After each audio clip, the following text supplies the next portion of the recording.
বাংলাদেশ একটা বিষয়ে পৃথিবীর চ্যাম্পিয়ন এখন। আপনাদের সবার জানা আছে হয়তো, তবু আমি আবার বলবো, পৃথিবীর চ্যাম্পিয়ন কিসে? জালিয়াতি। সব জিনিস জাল। বহু দেশ আমাদের পাসপোর্ট গ্রহণ করে না, ভিসা জাল, পাসপোর্ট জাল। আপনারা নিশ্চয় পত্রিকায় দেখেছেন আমেরিকান ভিসা জাল। এটা একটা জালিয়াতের কারখানা বানাইছে আমরা। আমাদের বুদ্ধি আছে, না হলে জালিয়াতি করতে পারতাম না, কিন্তু খারাপ কাজে লাগাচ্ছে।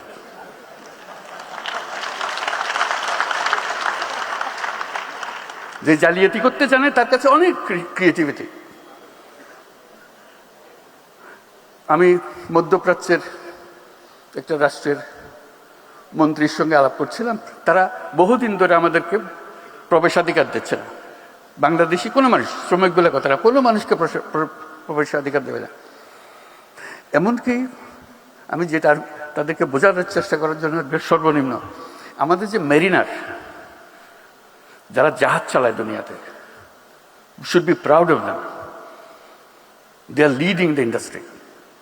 যে তারা জাহাজ চালায় দুনিয়ার, তারা এক বন্দর থেকে আরেক বন্দর, সেই উপলক্ষে তাদেরকে ওই দেশের বন্দরে যখন জাহাজ আছে তখন কয়েকদিনের জন্য তারা ছুটি পায়, শহরে গিয়ে একটা ঘোরাফেরা করে আসা যাওয়া করতে পারে, জাহাজ ছেড়ে স্থলে আসতে পারে। ওই দেশে তারা আমাদের বাংলাদেশি নাগরিক হলে তাকে নামতে দেওয়া হয় না। আমি শুধু মিনতি জানালাম যে বেচারা জাহাজে জাহাজে ঘুরে, অন্তত তাদের জন্য একটা পারমিশন দাও। বলছে আমাদের নিয়ম তো সবার জন্য প্রযোজ্য, আমরা কি করি? তুমি আমার আবেদনটা গ্রহণ করো, শুধু তাদের জন্য দাও, আর যদি মনে করো সবার জন্য পর উন্মুক্ত করবো। তো কয়েক মাস পরে শুনলাম যে তারা মেরিনারদের পারমিশন দিয়েছে।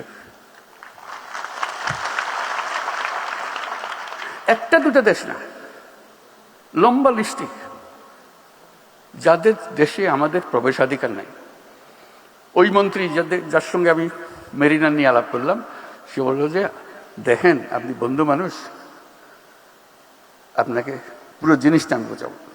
আমি বোঝাবো বলতে আমি নিজে গেছি, এই যখন তারা আসে দেখার জন্য যে বাংলাদেশিরা রিজেক্টেড হয়ে যাচ্ছে কেন, তো নানাজনের কাগজপত্র দেখালো, শিক্ষার সার্টিফিকেট ভুল, জালিয়াত। বলছে একজন মহিলা, সে আসছে এখানে ডাক্তার হয়ে, তার ভিসা হলো ডাক্তারের ভিসা।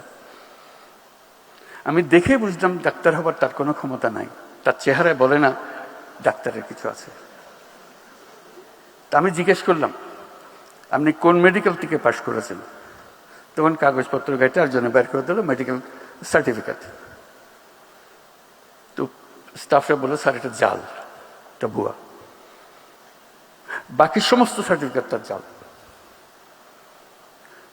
সে বললো যে আমার অ্যাসেসমেন্টে সবোধ কাজ যেটা শেষ পর্যন্ত করবে, আমি ঢুকতে পারমিশন দিলে সে গৃহকর্মী হবে, কিন্তু নিয়ে এসছে ডাক্তারের সার্টিফিকেট। কি হবে আমাদের? এই প্রযুক্তির কথা বলছি যে এই প্রযুক্তি সে জালিয়াতির কাজে লাগাবে। যদি না আমরা আগের থেকে আমাদের নিজেদের সংশোধন করি, এই গোড়াগুলো কেটে দিই। হাজারে হাজারে মানুষ, নানা ভুয়া, সবকিছু ভুয়া, পারমিশন ভুয়া, ব্যাংক সার্টিফিকেট ভুয়া, এবং আমরা ইস্যু করছি সেগুলো, এবং জেনুইনলি ইস্যু করছি। যেখান থেকে যাওয়ার কথা সেখান থেকে ইস্যু করছি পয়সা।